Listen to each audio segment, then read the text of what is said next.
Bom dia, sejam bem-vindos ao De Mãos Dadas, programa dinamizado pela Associação de Pais e Encarregados de Educação do Agrupamento de Escolas de Ocão.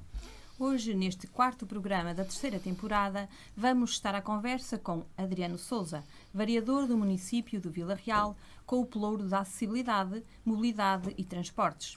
Vai estar também connosco Anastácios Perdicolis, professor universitário. Ora bem, tendo a maioria de nós deixado de ser filhos que iam a pé para a escola e passamos a ser os pais que deixam sempre os filhos de carro à porta da escola, somos também a geração que cresceu com o conceito de que mais e melhor mobilidade era sinónimo de mais e melhores vias de comunicação e mais e melhores veículos com motores de combustão. Somos ainda a geração que cresceu sem uma cultura disciplinada de uso de transportes públicos, usando os mesmos muitas vezes como último recurso. Somos a geração para a qual a utilização daquilo a que hoje designamos modos suaves eram questões marginais e de mero divertimento. Dito isto, neste programa iremos perceber de que forma cada um de nós, individualmente ou em grupo, pode contribuir para uma cidade inteligente, sustentável e inclusiva ao nível da mobilidade. Agradecemos desde já terem aceito o nosso convite para estar com a Associação de Pais do Agrupamento de Escolas de Ocão no nosso programa de rádio. Pedíamos de uma forma breve que cada um fizesse uma apresentação do seu percurso profissional e das soluções atuais. Bem, posso começar eu. Muito bom dia, ou boa tarde, ou boa noite, consoante a hora que nos estiverem a ouvir, não é? Mas, de qualquer modo, antes de mais, queria agradecer o convite para estar presente e para falar de um tema que me diz muito e que nos diz muito, enquanto cidadãos que utilizam as cidades e que têm que fazer o melhor possível pelo seu desenvolvimento. A questão que me colocaram, o meu percurso profissional: eu sou licenciado em Engenharia Civil, tenho uma pós-graduação em Engenharia Municipal e comecei o meu percurso na Comissão de Coordenação da Região Norte, nos gabinetes de apoio técnico de Lamego e de Vila Real. Depois tive 6 anos na Câmara Municipal de Santa Marta de Penaguião e depois transitei em 92 para a Câmara Municipal de Vila Real, onde me mantenho até agora, desde 92 até 2013 em funções dirigentes, a partir de 2013 com funções políticas em diversos pelouros, e pronto, já é o terceiro mandato que estamos a fazer e portanto é este o meu percurso profissional. Além disso, em termos de atividade social, sou o Presidente da Assembleia Geral dos Vilares do Clube de Vila Real. Muito bem. Ótimo. O meu percurso começa à universidade. Aliás, nasci na Grécia e vivi em Atenas numa época muito confusa, nos anos 70, com o trânsito e a poluição eram excepcionais, no sentido péssimo. Aprendi assim muitas coisas. Depois estudei nos Estados Unidos, equivalente ao que se chama agora estudos gerais. Portanto, a educação ali é um bocadinho diferente daqui. E depois foi na Inglaterra para fazer doutoramento numa área de planeamento, mas numa abordagem sistémica. E durante vários anos aquilo tinha uma janela, uma palavra de escritora que era sustentabilidade. Isto há 30 e tal anos.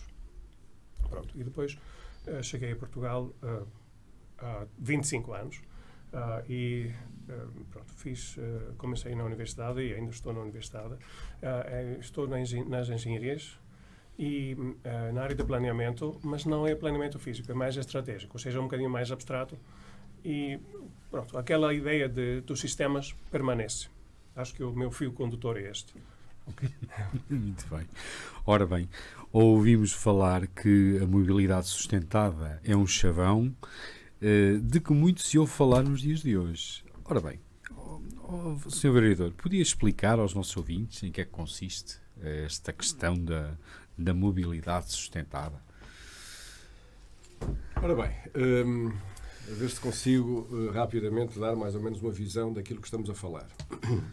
Nós em finais do século XIX, o grande desafio das grandes cidades era eliminar o esterco dos cavalos que se acumulavam diariamente nas ruas. Isto porquê? Porque estávamos em finais do século XIX, em que a mobilidade era essencialmente através de tração animal e diariamente colocava-se na via pública toneladas de esterco de animal. Portanto, uma das profissões mais requisitadas na altura eram pessoas que diariamente conseguissem retirar esse material excedentário das ruas para as pessoas poderem circular. Em pleno século XXI, estamos com o problema de como eliminar o excesso de automóveis que existem nas cidades. Portanto, o problema é o mesmo, só que passamos da tração animal para o modo motorizado. E isto, porquê é que aconteceu? Aconteceu porque em 1908 o Sr. Henry Ford criou pela primeira vez o primeiro automóvel comercial. Foi o célebre Ford T, porque entendeu que todas as pessoas deviam ter acesso a um automóvel. E então, a partir daí, houve uma evolução significativa da acessibilidade do automóvel. Depois, mais até nos Estados Unidos da América, houve uma política de transferência das pessoas para os meios rurais. Foram cerca de 40 milhões que foram para os meios rurais e aí criou-se aquilo que ficou conhecido pelo American Dream, que era o carro, a família e a habitação. Portanto, criaram-se grandes espaços urbanos de baixa densidade fora das cidades e que, portanto, na ausência de transportes públicos, obrigaram a que as pessoas começassem a deslocar diariamente com os automóveis. E daí nascem os chamados movimentos pendulares e os chamados congestionamentos nas horas de ponta, que qualquer cidade hoje em dia, eu falo em cidades, não falo em aldeias nem em vilas, porque felizmente as horas de ponta ainda não chegaram a esses sítios. Mas nas cidades médias, nas grandes cidades e nas áreas metropolitanas, nós temos os congestionamentos diários. Porque, de facto, nós temos mais veículos do que propriamente arruamentos para os acomodar. Eu dou o exemplo que é a mesma coisa de nós querermos introduzir 10 litros de água num garrafão apenas de 5 litros. Nós conseguimos introduzir os primeiros 5 litros, os outros 5 litros já não conseguimos introduzir, eles ficam de fora. O que é que acontece com os veículos automóveis hoje em dia? Acontece isso. Como há poucos arruamentos para tanto carro, criam-se as filas, criam-se os congestionamentos e como há pouco espaço público disponível para os estacionar, os carros estacionam em cima dos passeios, estacionam nas zonas pedonais e hoje em dia esse é um grande drama das cidades. Portanto, quem está circunstancialmente, como eu, num lugar em que tem que gerir o espaço público, nós temos que encontrar alternativas para resolver este problema. Porque é um problema que nos afeta a todos, é um problema que é olhado, desculpem a expressão, na ótica do umbigo de cada um. Eu quero andar de carro, mas o meu vizinho, a pessoa da frente, está-me a estragar o caminho. E a outra pessoa da frente também está a estragar o caminho, porque está-me a incomodar. E o de trás está a dizer a mesma coisa. Vai aqui um à minha frente que podia ter deixado ficar o carro em casa. Mas cada vez mais nós somos... não somos usadores do carro, somos abusadores do carro muitas vezes. E quando eu digo isso não estou a dizer com intuito depreciativo, nem estou a diabolizar o automóvel. O automóvel hoje em dia é um instrumento de trabalho para muitos e é um modo de transporte que está na cadeia de mobilidade no geral. Portanto, nós temos os transportes urbanos, temos os modos suaves, temos hoje em dia todos os modelos de micromobilidade, sejam as trotinetes, sejam as bicicletas, e também temos o automóvel.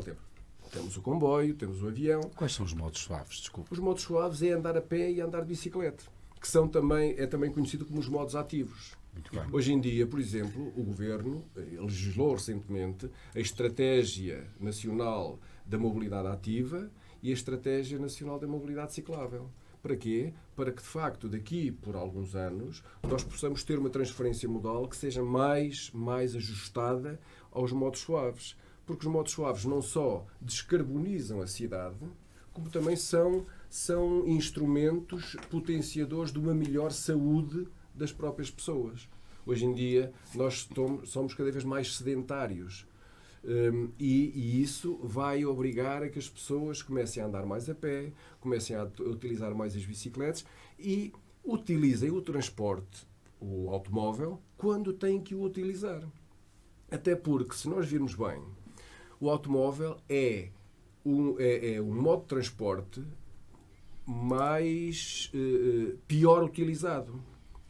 Dados estatísticos dizem que no período de vida útil de um automóvel, ele está em 95% do tempo está parado. E nós não nos damos conta disso.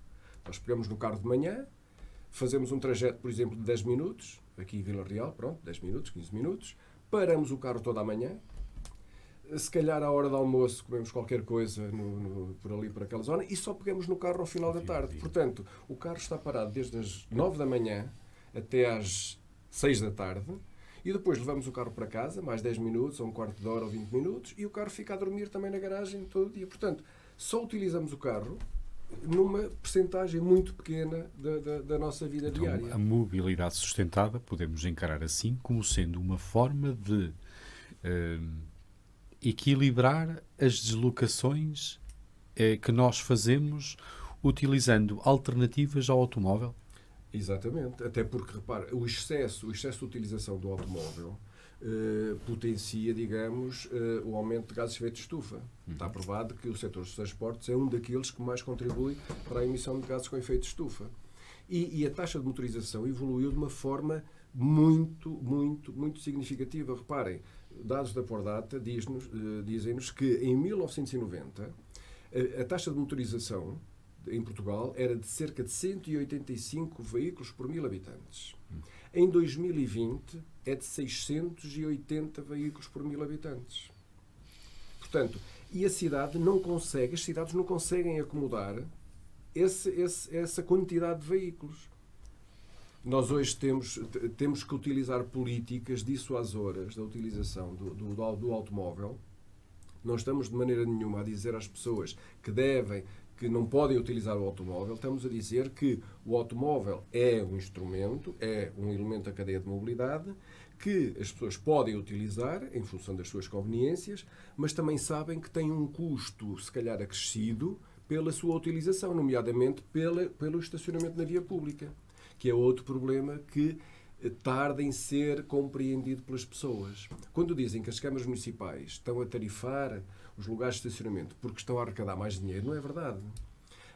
As câmaras municipais tarifam os espaços da via pública de estacionamento para regular a oferta e a procura. Como há muita procura para pouca oferta, nós temos que tentar equilibrar estes dois pratos da balança para que, de facto, as pessoas possam dispor de um lugar de estacionamento em curta duração, durante meia hora, uma hora e meia, para ir tratar do seu assunto, para depois pegar o carro outra vez e levá-lo. Ou seja, pretendemos aumentar a rotatividade da utilização desses espaços para dar satisfação à maior parte das pessoas. E não para as pessoas virem de manhã, canibalizarem um espaço de estacionamento de manhã e tirarem o carro ao final da tarde. Porque o espaço público é de todos e não apenas só de alguns. Professor Tassos, e complementando aqui esta noção de mobilidade, que é um bocadinho mais do que os automóveis, é os transportes públicos, é as vias cicláveis, numa cidade como Vila Real, que já está implementada, como é que se pode agora olhar para uma cidade já implementada e com este conceito abrangente de mobilidade, como é que podemos olhar para Vila Real com as suas características orográficas, urbanísticas, tão próprias, como é que se dá este salto, sabendo que é um percurso, é um caminho, não é uma finalização, é um caminho. Exatamente, um caminho. Eu estou a ver aqui duas forças. Uma é a regulamentação, como o senhor vereador exemplificou aqui com o estacionamento. Taxar, significa, é um sinal que isto não se deve ficar assim muitas horas, ou pode ficar muito caro, ou proibitivamente caro, ou pode apanhar multas, etc. Isto é uma força. E outra força, eu reconheço aqui no início que falamos de cidade inteligente.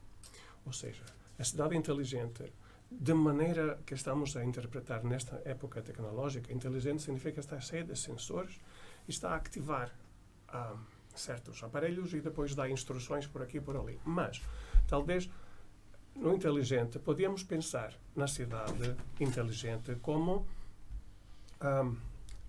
o demos, ou dimos aliás, eu vou trazer aqui material antigo, o demos como democracia significa as pessoas. Mesmo hoje em dia, na Grécia, a cidade não é, aliás, o município não é um município com o nome do sítio, mas é um município das pessoas. Dos atenienses, por exemplo. O sítio é das pessoas. A cidade é das pessoas. E o inteligente vai diretamente às pessoas. Pelo menos se pensamos nesta linha de pensamento. Bom, democracia toda a gente fala, então por que é que não trazemos também o demos? Já está, não é? Metade já está. Ora, bom, esta ideia das pessoas inteligentes, não falamos de sensores mecânicos ou eletromecânicos ou sensores químicos. Aliás, porque nós não apelamos à inteligência das pessoas, ou seja, treinar não é estimular, não é treinar. Estimular a inteligência das pessoas. E uma pessoa presa 15 minutos, 20 minutos, neste contexto do tamanho de Vila Real, num automóvel, se for um bocadinho inteligente, vai dizer, eu não faço isto outra vez. Vou ver alternativas próprio. Ou seja, não vai motivado ou desmotivado pelo município, pela administração do município, mas sozinho vai pensar o que é que estou a fazer aqui. Bom, e talvez as pessoas não estão habituadas a questionar desta forma, porque vão caminhando e vão fazendo como os outros fazem, e se calhar pressão social, mas uma pessoa inteligente, sempre, como fazem os sensores, sempre está a recalibrar e a ver onde estou, o que é que estou a fazer e estou bem ou não estou bem. E depois, se não estiver bem, bom, já sabe como reagir. Então, eu pessoalmente estou a ver dos dois polos, eu tenho, aliás, esperança nos dois, mas a responsabilidade é mais das pessoas. Para mim, pronto. A Câmara, a administração do município faz o que pode e, no meu entender, aliás, não tenho nada contra, é sempre pró. E na parte das pessoas, é campo aberto. A inteligência é o campo aberto. E queria dizer mais uma coisa sobre a mobilidade. Mais uma vez no grego. A palavra liberdade, eleftheria, em grego, a raiz desta palavra é movimento, ou seja, possibilidade de se movimentar. A liberdade é possibilidade de se movimentar. Uma pessoa presa naquela caixa de metal e vidro parece-me não tem assim muita liberdade.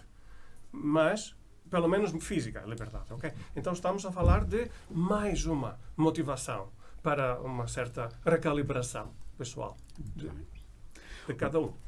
Ora bem, Sr. Vereador, sabemos também que há alguns planos a serem levados a cabo pela autarquia, nomeadamente o Plano Urbano de Mobilidade Sustentada e o Plano Municipal de Segurança Rodoviária.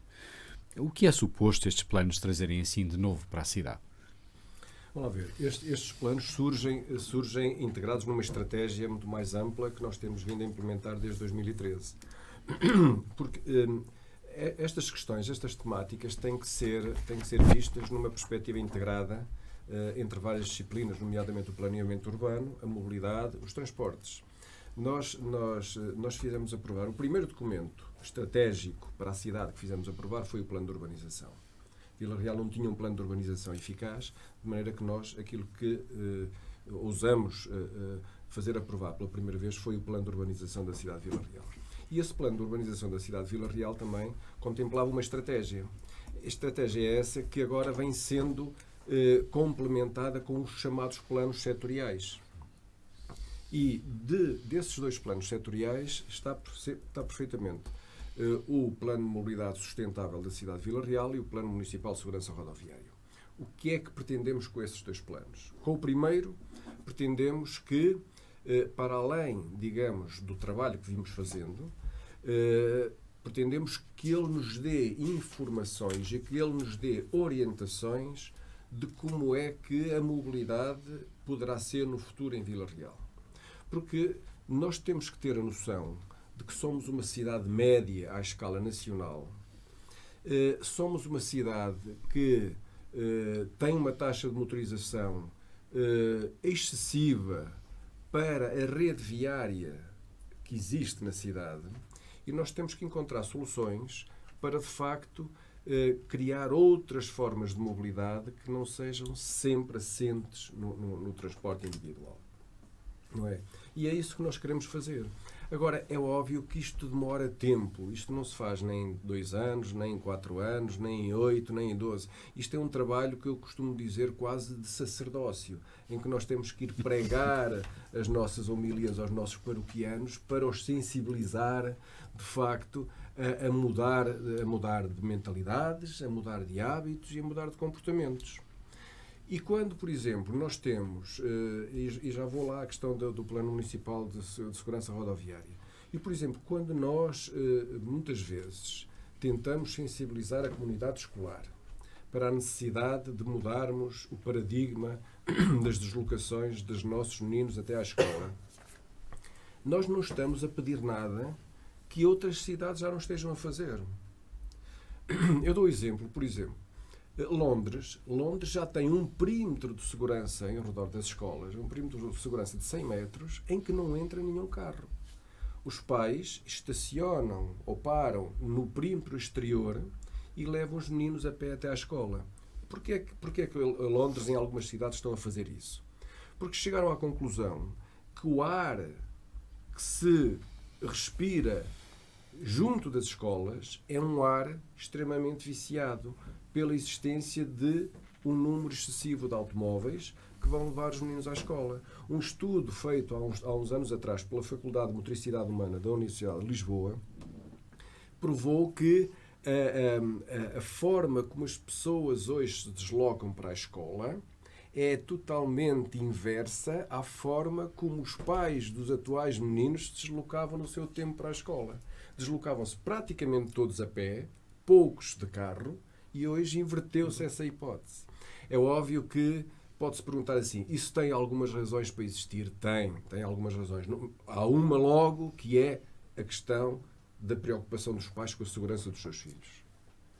A preocupação de serem atropelados, a preocupação da própria segurança em si.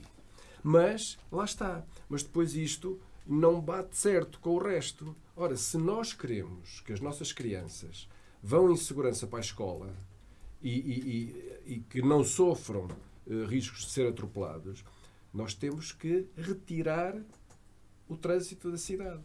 Temos, por exemplo, de ensinar as nossas crianças, por exemplo, se calhar a utilizar transportes públicos, aquelas que podem utilizar. Porque, por exemplo, lá está, o transporte público tem as suas limitações. O transporte público não tem a liberdade de eu dizer assim, vou sair de casa 5 minutos antes, porque eu, com o meu automóvel, trabalho na bitola dos 5 minutos. Nos transportes públicos, eu tenho que trabalhar, por exemplo, na bitola dos 15 minutos. Eu tenho que sair 15 minutos antes de casa, porque o autocarro não está à minha espera no local de paragem. Se calhar o autocarro vai chegar passado de 5 minutos, ou 10 minutos, ou 15 minutos. Não é? E depois também temos que ensinar as nossas crianças a andar na cidade. As crianças perderam o hábito de andar a pé nas cidades. Não é por acaso que muitas cidades fazem aquilo que são os pedibus, que é, lá fora, muitas vezes, e falo outra vez do Reino Unido, são os próprios avós que se articulam entre eles e vão levar os meninos a pé à escola no chamado comboio. Nós, uma vez, no âmbito da Semana Europeia da Mobilidade, fizemos uma experiência desse género e dissemos aos pais, até foi salvo erro de Eucão, que deixassem os meninos em determinados sítios da cidade. E eu fui para um desses sítios. Fui precisamente para as piscinas, para a zona das piscinas. Os pais foram levar lá os meninos e depois nós viemos com os meninos a pé até à escola de Eucão. E eu vinha conversar com eles ao longo do percurso. Eu fiquei deliciado. Porque, de facto, os miúdos vinham todos alegres, todos a conversar, a olhar e não sei o quê. Porque, de facto, é o que diz aqui o Tasso e é verdade. Hoje em dia, os miúdos passam a vida enjaulados numa estrutura metálica e só veem a cidade pela janela. E isto cada vez mais deforma a forma como as crianças hoje veem a cidade. E uma questão muito rápida que tem a ver com o seguinte, e que tem a ver de estar também relacionada com esta questão. A rede atual de transportes que existe hoje em dia é suficiente para estimular os utentes? E em relação às escolas, é também suficiente? É uma pergunta muito objetiva que os nossos ouvintes estão a necessitar de esclarecimentos. Eu respondo muito, muito claramente. A rede de transportes urbanos ainda não é aquela rede que nós desejamos que seja. Mas também nós estamos a fazer um caminho.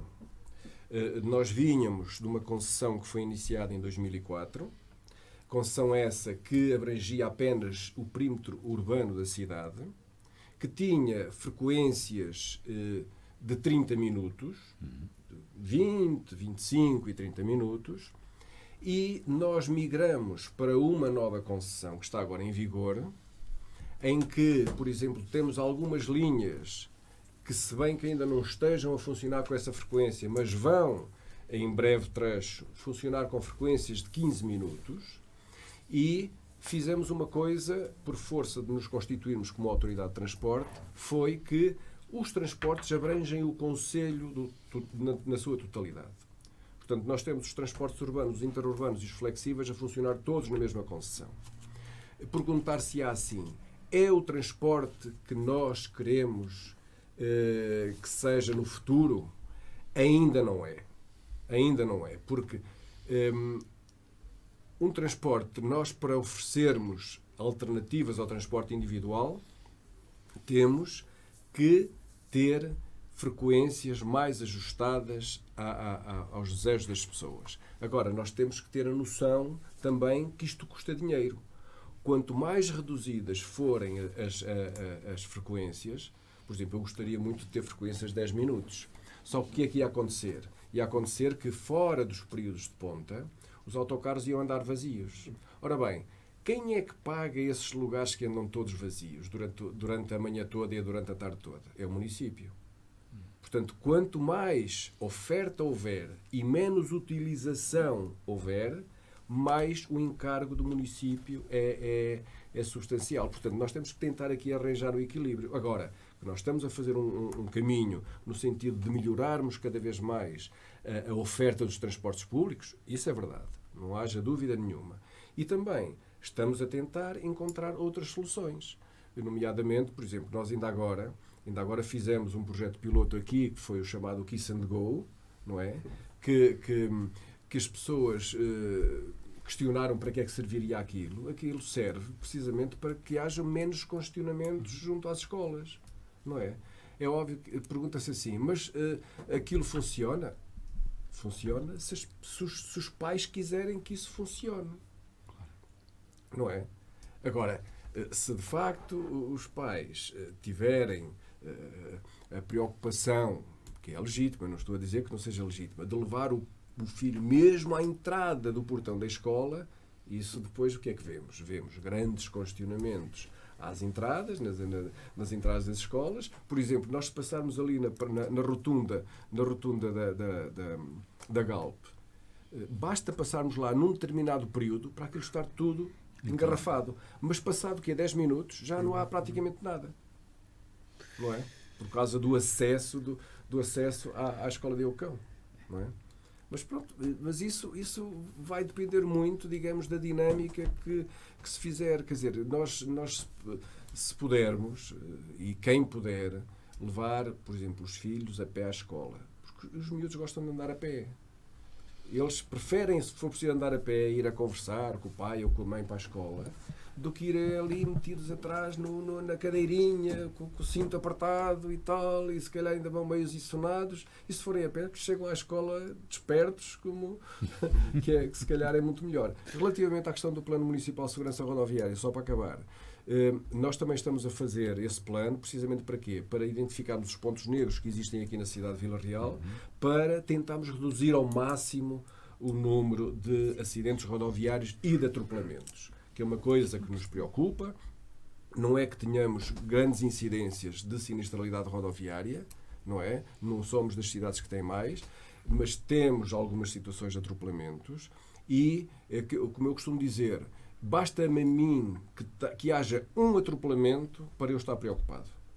Portanto, nós vamos identificar esses pontos negros. Agora, claro que também depende dos automobilistas, depende do civismo dos automobilistas, quer na forma como circulam nas estradas, quer na forma como estacionam ou não em cima dos passeios, porque a infraestrutura pedonal é para os peões, não é para os automóveis, não é? E, de facto, é aquilo que eu digo. Ainda há pouco tempo eu escrevi um artigo sobre os chamados pilaretes, que são muito odiados por muitos automobilistas, mas são os automobilistas os grandes responsáveis por eles terem que ser aplicados. Porque se eles não estacionassem nos passeios, eu pessoalmente não gosto nada daqueles adereços urbanos. São inestéticos, não têm piada nenhuma e só gastamos dinheiro naquilo. Portanto, agora, se de facto os automobilistas deixarem de estacionar em cima dos passeios, eu garanto que rapidamente eu tiro os pilaretes, os frases, os fradinhos, ou chamem-lhe o que quiserem, rapidamente aqui da cidade. Muito bem. Professor Passos, gostávamos de ouvir também um bocadinho o seu ponto de vista, nomeadamente desta questão de sensibilizar a inteligência dos pais, das pessoas, no que à escola diz respeito.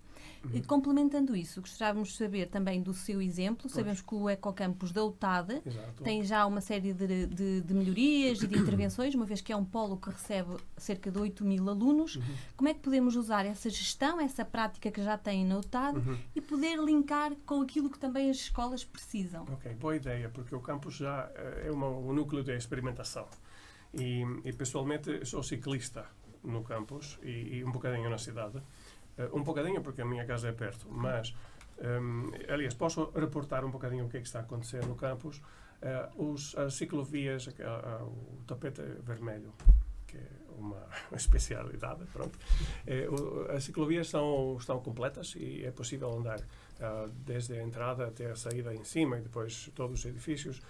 Está tudo conectado, ligado e estou a ver poucos colegas ciclistas. Não estou a ver assim muitos. A minha esposa é uma, que vejo de vez em quando. Depois 2 ou 3 colegas e não estou a ver. Aliás, não há trânsito de ciclistas. Nem mas, os alunos também não... Os alunos, vejo 2 ou 3 trotinetes e não tenho encontrado assim com alunos em bicicletas. Talvez 1 ou 2 assim, nos últimos meses. Não é nada significativo. Dos meus colegas, pronto, eles olham para a bicicleta, mas também não aderem, não têm assim muita aderência. As condições estão, mas as pessoas não aderem. Há motivos para isto, há motivos, aliás, que isto aconteça, mas não sei, aliás, não tenho falado ou investigado por muitos, mas parece-me que o conforto ou a rapidez, o conforto podia ser um dos fatores assim, mais fortes que aquilo acontece. Ora bom, estamos a falar do incentivo ou desincentivo para utilizar o automóvel, que o reitor anunciou que em breve vai haver uma cancela com pagamento para a entrada dos automóveis. Talvez, na próxima emissão, se tivermos uma oportunidade, eu possa dizer que se aumentou ou não aumentou o número de ciclistas. Sim. Os alunos, no entanto, não têm bicicletas, têm 2 ou 3 aquelas scooters que vi, mas muitos deles vão a pé até o autocarro ou até a cidade. Portanto, peões, há muitos. Os autocarros também parecem que utilizam-se bem, e estou a ver muitas pessoas na paragem depois dentro dos autocarros.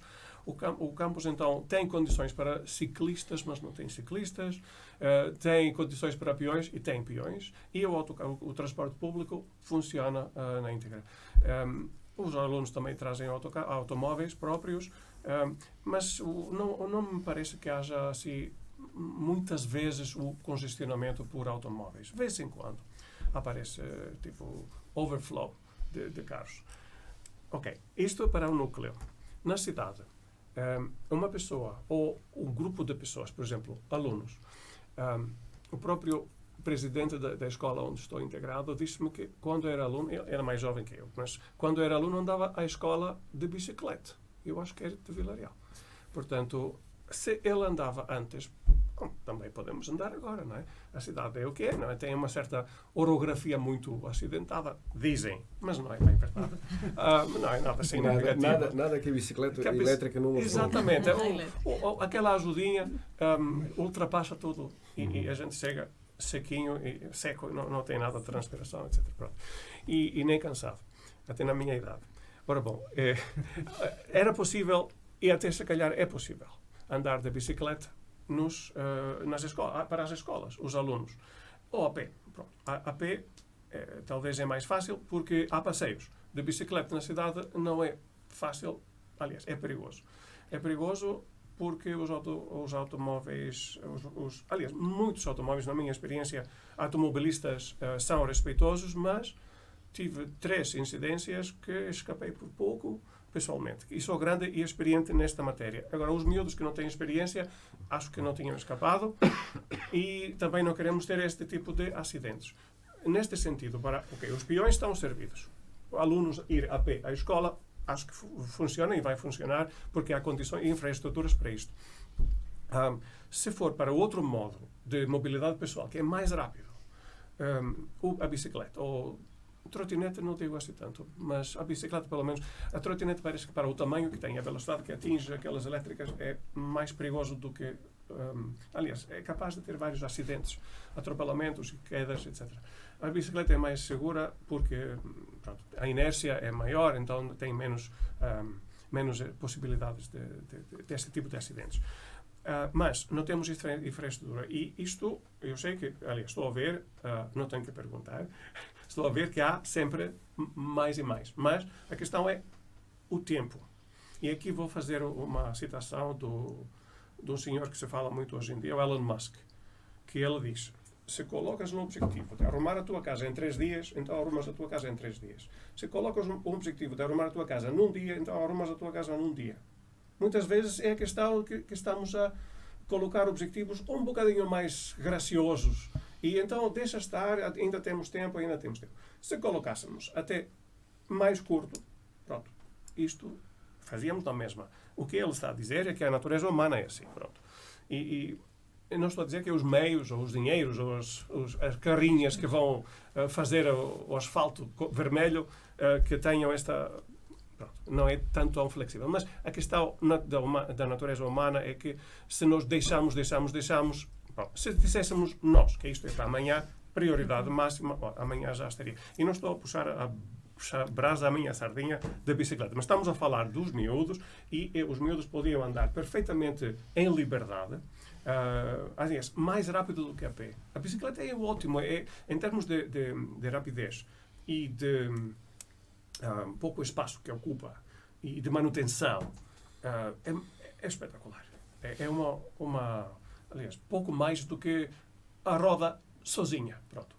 Não tem muito mais. O autocarro é muito mais considerável em volume, em material, em preço, etc., manutenção, mas temos uma possibilidade, para além de andar a pé, dentro da cidade, que é a bicicleta, que eu acho que é super considerável para a mobilidade de jovens e também de mais graúdos. Os graúdos, os meus colegas, não. Como já vi, não por enquanto. Se colocamos cancelas em todo lado, então se calhar a pagar, não é? Depois se calhar também vamos, mas isto é por ver. Muito bem. Ora, Sr. Vereador, Vila Real tem uma rede escolar muito própria e está muito dispersa. O que pode sugerir ou pedir aos pais para minimizar a sua pegada ecológica a este nível? Que sugestões é que fazia aos pais que estão nos arredores de Vila Real, que se queiram deslocar para a cidade, para minimizar a pegada ecológica? Vamos lá ver. É óbvio que nós não podemos pedir às pessoas que vivem na periferia das cidades ou nas nossas diversas freguesias que não venham de automóvel para a cidade, não é? Aliás, aquilo que nós sempre respeitamos é a liberdade de cada um escolher o modo de transporte que lhe é mais conveniente, não é? Agora, há formas de nós tentarmos reduzir o número de veículos que circulam nas cidades. Nós sabemos que, por exemplo, a mobilidade futura vai assentar muito na partilha do automóvel. Ou seja, o sentimento de posse que as nossas gerações sempre teve relativamente ao automóvel, as novas gerações agora já não olham para o automóvel com aquele sentido de posse. O automóvel vai ser um meio, não é, para atingir uma determinada deslocação. Daí que, por exemplo, as ações para o futuro, que se perspectivam, venham a valorizar no futuro, valorizam muito mais as ações das empresas que prestam serviços de mobilidade do que propriamente dos fabricantes dos automóveis. Não é por acaso que a Mercedes, a Volvo, a BMW e tudo estão a entrar no mercado da partilha do automóvel. Outra possibilidade das pessoas reduzirem o número de automóveis, por exemplo, que chegam ao pé das escolas, é fazerem aquilo que se chama o carpooling, que é, digamos, um encarregado de educação, em vez de trazer só o seu filho para a escola, encontrar no seu trajeto outros meninos que sejam colegas desse menino e dar-lhe boleia. Ao fim e ao cabo, é aquilo que muitos professores já fazem quando estão deslocados das suas habitações. Não é? Nós vemos muitas vezes as pessoas deixarem determinados carros, por exemplo, no parque de estacionamento do Continente, e apenas um carro ir ou para Vila Pouca ou para Chaves. Porquê? Porque vão 2 ou 3 professores, em vez de levarem 3 carros, levam só um.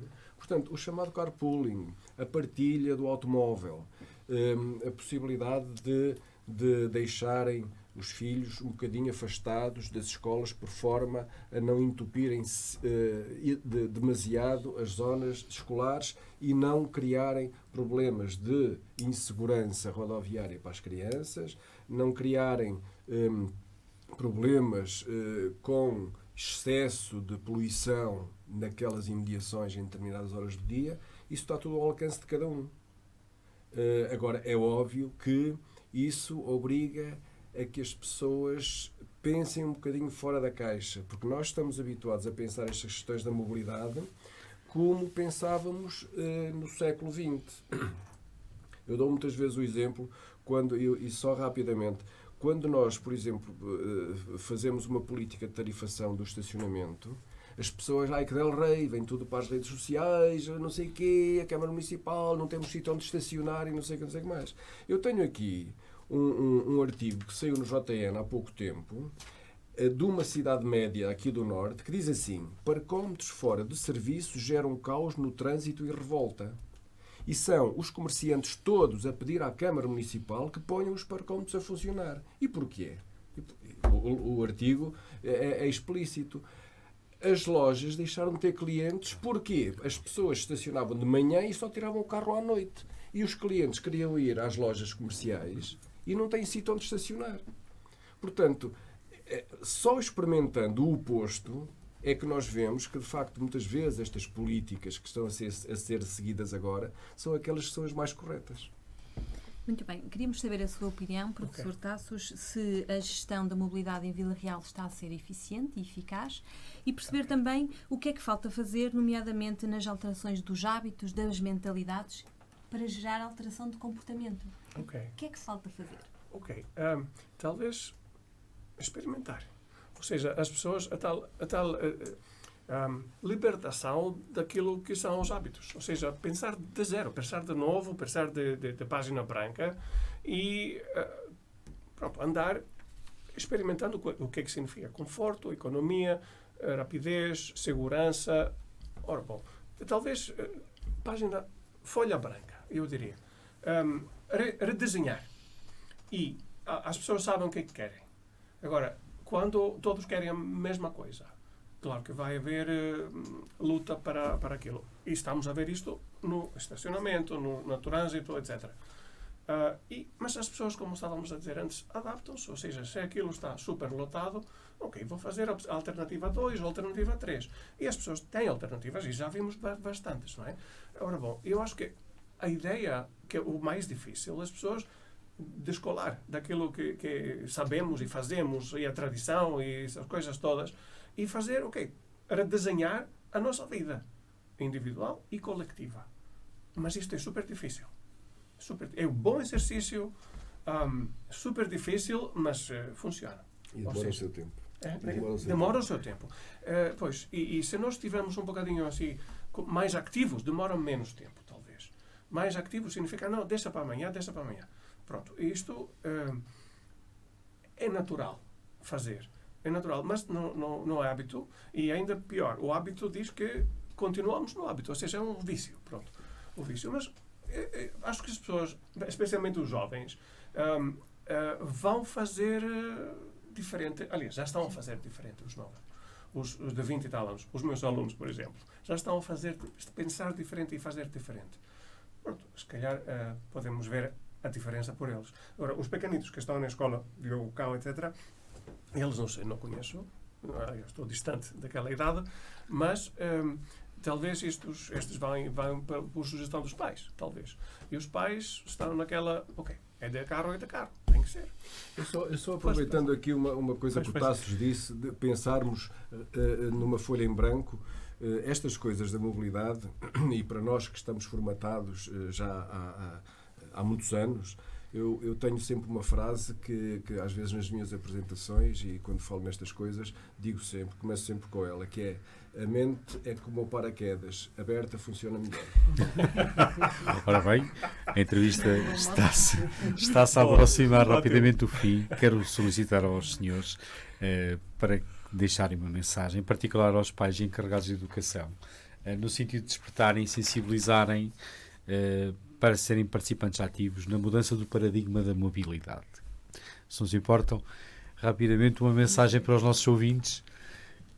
Essencialmente, a mensagem que eu deixo aqui é que, por parte do município, nós estamos sempre disponíveis para ouvir a comunidade escolar, estamos sempre disponíveis para fazer o melhor pela nossa cidade. Agora, é óbvio que nós temos que ter a noção que estes problemas são difíceis de resolver, não se resolvem com mais infraestrutura, porque isso foi o que nos trouxe até aqui.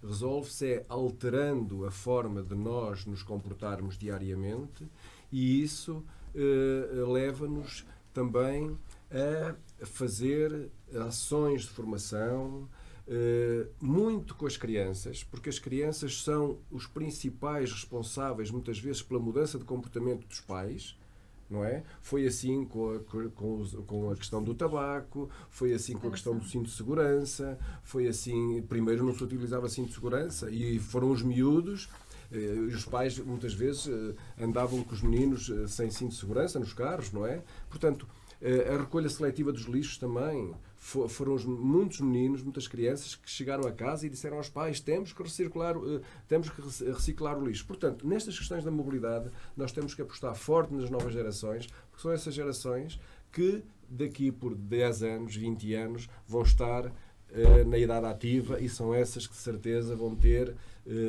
comportamentos diferentes, alterações de mentalidades diferentes e também hábitos diferentes. Bem, professor. Ótimo. Como vou honrar a minha profissão e vou dar um exercício. Pensar e escrever. Alternativas de mobilidade. O carro, 1. A pé, 2. Comboio, 3. O comboio não temos. Bicicleta, 3. E por ali fora. E ver como que cada um se faz. Se pode fazer. Não é rejeitar isto. Isto não posso fazer, isto não posso fazer. Escrever quais são. 2, 3, 4, 5. O número que puderem. E ver como é que se pratica isto. Pronto, este é o exercício. Muito para bem. já. Muito bem. Ora, viver na cidade tem as suas vantagens, mas também nos priva de outras regalias, como das deslocações com qualidade. Nesse sentido, o tema mobilidade urbana tem estado na ordem do dia. Com o aumento da população e da necessidade de deslocação, as cidades estão a perder a capacidade de permitir que as pessoas se movam mais facilmente, de uma forma rápida e sustentável. Neste sentido, é crucial criar formas de inverter a situação, tendo como prioridade a mobilidade urbana sustentável, com o objetivo de preservar o meio ambiente, mas, sobretudo, de melhorar a qualidade da vida dos cidadãos. Tivemos connosco no programa De Mãos Dadas o vereador do município de Vila Real do Pelouro das Acessibilidades, Mobilidade e Transportes, Adriano Sousa, e Anastásios Pedicoulis, professor universitário, numa partilha de vivências e propostas para a necessária e imprescindível melhoria e sustentabilidade da mobilidade urbana em Vila Real. Acompanhe os nossos programas na UFM e venha de mãos dadas ouvir, partilhar e assim também contribuir para uma melhoria na educação. Recorde-se, as crianças de hoje são os jovens e os adultos de amanhã. Contamos com a sua presença para, de mãos dadas, construirmos um mundo melhor.